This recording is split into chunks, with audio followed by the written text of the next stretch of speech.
What if the reason your hands go cold before everyone else's, the reason 3 in the afternoon hits you like a wall, the reason that walk to the mailbox feels a little longer every year isn't really age at all, but something happening quietly inside your blood vessels right now? Something a real, specific amount of the right oil has actually been shown to help reverse? Not a supplement, not a pill. Something probably already sitting in your kitchen cabinet, being used the wrong way, in the wrong amount, poured over the wrong thing. Stick with me through this one, because by the end you're going to understand exactly why researchers keep circling back to this same golden oil in study after study, and exactly how to use it the way the actual research did it, not the vague, watered down version most videos give you. Before we get into it, if you're over 60 and you care about your circulation, your energy, and staying independent for as long as possible, hit subscribe right now, because this channel exists specifically to explain the why behind your body, backed by real published research, not just hand you another generic list you'll forget by tomorrow. And I want something specific from you in the comments, not just any comment. Tell me exactly how old you are, and one thing about your energy or circulation that's changed in the last year or two: colder hands, more afternoon fatigue, a walk that used to feel effortless. I genuinely read every single one, and they directly shape which topics we cover next on this channel. So if you want more of this kind of research-backed breakdown, that comment is how you get it. Now let's get into what's actually happening inside you after 60, because understanding this is what makes everything else make sense. Every artery in your body is lined with a paper-thin layer of tissue called the endothelium, and that lining has one job above almost everything else: sensing when your body needs more blood flow and widening just enough to let it through. Climbing a flight of stairs, standing up quickly, even digesting a big meal, your endothelium is supposed to respond instantly, like a highway opening an extra lane the second traffic builds. In a young, healthy body, that response is fast and smooth. After 60, it slows down. The lining stiffens. The lane doesn't open as wide or as fast, and that's the quiet, invisible reason so many people feel a little less like themselves without ever getting a diagnosis for it. Because nothing about it shows up as a single dramatic symptom, it shows up as a dozen small ones you'd never think to connect to each other. Researchers have a precise way of measuring this, called flow-mediated dilation, and it's one of the most trusted markers in all of cardiovascular science for tracking exactly how well your blood vessels are aging. And in 2021, a research team working with the Yale-Griffin Prevention Research Center decided to test something specific. Does the type of olive oil you eat actually change this number in real time, in real people?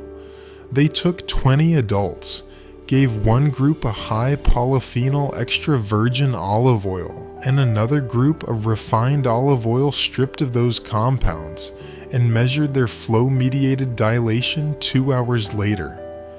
The high-polyphenol group showed a real, measurable jump in how well their arteries widened. The refined oil group showed nothing. Same fat, same calories, completely different result, and the entire difference came down to polyphenols, the natural plant compounds that survive in a fresh, minimally processed oil and disappear almost completely once an oil is refined. That distinction alone explains why so many people use olive oil for years without ever noticing a difference, because most bottles on a typical grocery shelf simply aren't carrying the compound doing the actual work. So what is that compound? Back in 1999, a scientist named Gary Beauchamp at the Monochemical Senses Center noticed something strange. A truly fresh, high-quality olive oil left a sharp, peppery sting at the back of his throat, and it reminded him of something he'd felt before. during an entirely separate study involving liquid ibuprofen. That observation turned into a landmark study published in the journal Nature in 2005, and it confirmed something remarkable. The compound responsible for that sting, called oleocanthal, inhibits the exact same inflammatory enzymes that ibuprofen does, cyclooxygenase, through a strikingly similar mechanism. Researchers found that roughly 50 grams of high-quality olive oil a day delivers an anti-inflammatory effect equivalent to about a tenth of a standard ibuprofen dose, entirely from food. And here's why that matters specifically for your blood flow. Chronic low-grade inflammation is one of the primary forces that stiffens and damages the endothelium over the years. A compound that consistently gently lowers that inflammatory load isn't just masking a symptom, it's working directly on the mechanism behind the stiffness itself. The research doesn't stop there. A separate study followed older adults recovering from a heart attack, comparing a standard olive oil against one specifically concentrated in two other polyphenols, tyrosol and hydroxytyrosol, and found a real increase in the body's own antioxidant defense system, specifically two protective markers called FRAP and PON1, both tied to how effectively the blood neutralizes oxidative damage. Another trial, this one in people with high cholesterol, used an advanced imaging method to look at blood flow in the tiny microvessels most studies never even examine, and found meaningful improvement there too, alongside a real drop in diastolic blood pressure and resting heart rate. And a study specifically in overweight, older adults compared regular extra virgin olive oil against a typical mix of corn oil, soybean oil, and butter over 3 months. The olive oil group's systolic blood pressure came down. The comparison groups didn't move at all. 4 separate research teams, 4 different populations, 4 different measurement methods, all pointing in the same direction. Now right here, before we get into exactly how to use this correctly, I want to pause for 1 second. If any part of this is new to you, if you didn't know your blood vessels had a name for that widening response, or that a common kitchen oil was being tested in actual cardiology journals, that's exactly the kind of thing this channel exists to explain. So take 2 seconds and hit that subscribe button now before you keep watching and forget. And there's a broader pattern behind all 4 of these individual studies that's worth understanding, because it's the reason researchers keep taking this particular oil seriously instead of dismissing it as another wellness trend. Decades of population research on the Mediterranean diet.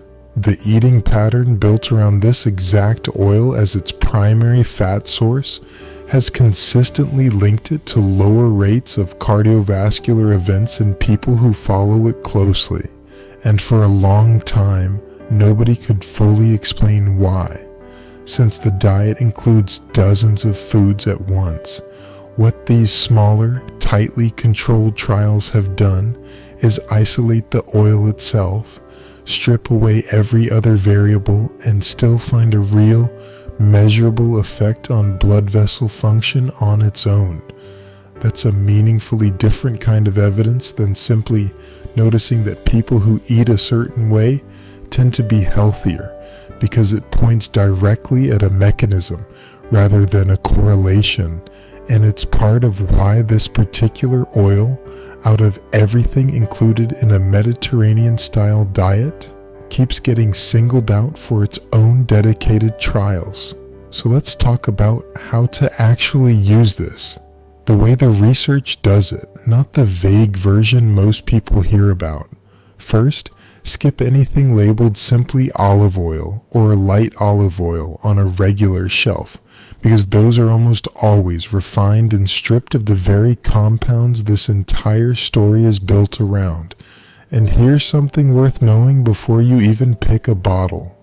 Researchers at the University of California, Davis tested dozens of top-selling olive oils labeled extra virgin, purchased directly from major supermarkets, and found that a striking number of them, particularly imported brands, failed to meet the actual sensory and chemical standards required to legally call an oil extra virgin. In most cases, this wasn't outright fraud, it was staleness and oxidation. Oil that had simply sat too long on a shelf or in a warehouse before it ever reached your kitchen, quietly losing the very polyphenols this entire video is about. Which is exactly why the harvest date matters as much as the label itself. Look specifically for extra virgin, ideally with a harvest date on the bottle, and that peppery sting at the back of your throat when you taste it plain isn't a flaw. It's Oleocanthal announcing itself. The research clusters around 1 to 3 tablespoons a day, used uncooked whenever possible, since several of these compounds are sensitive to high heat. Drizzled over vegetables, stirred into a finished soup, or used as the base of a salad dressing, all of that lines up with what these studies actually tested. Timing helps too. Using it with your evening meal when your body has the next several hours to work with it while you rest is a simple, practical way to build the habit consistently. Storage matters more than most people realize as well, because these compounds break down with exposure to light, heat, and air over time. A bottle sitting next to the stove in direct sunlight for months loses much of what made it worth buying in the first place. Keep it in a cool, dark cupboard away from the stovetop and try to use a bottle within a few months of opening it rather than letting it sit for a year, since polyphenol content genuinely declines the longer a bottle has been open. Now, a genuine caution worth knowing, because responsible information means telling you this clearly. Oleocanthal works through the same enzyme pathway as ibuprofen and other anti-inflammatory medications, so if you're already on a blood thinner, you regularly take NSAIDs like ibuprofen or naproxen, or you have a bleeding disorder, meaningfully increasing your intake of a high-polyphenol olive oil is worth a quick conversation with your doctor first, simply because you'd be layering two things working on the same pathway, and your doctor is the only one who knows your full medication picture. It's also calorie dense, so the goal is replacing less useful fats in your diet with this one, not adding it on top of everything else you're already eating. And it's worth understanding why this particular oil keeps coming up in this kind of research instead of other common cooking oils. Canola oil, vegetable oil, and most seed oils simply don't carry oleocanthal or the same concentration of these specific polyphenols at all, no matter how many drizzles you use, because the compound is unique to fresh pressed olives.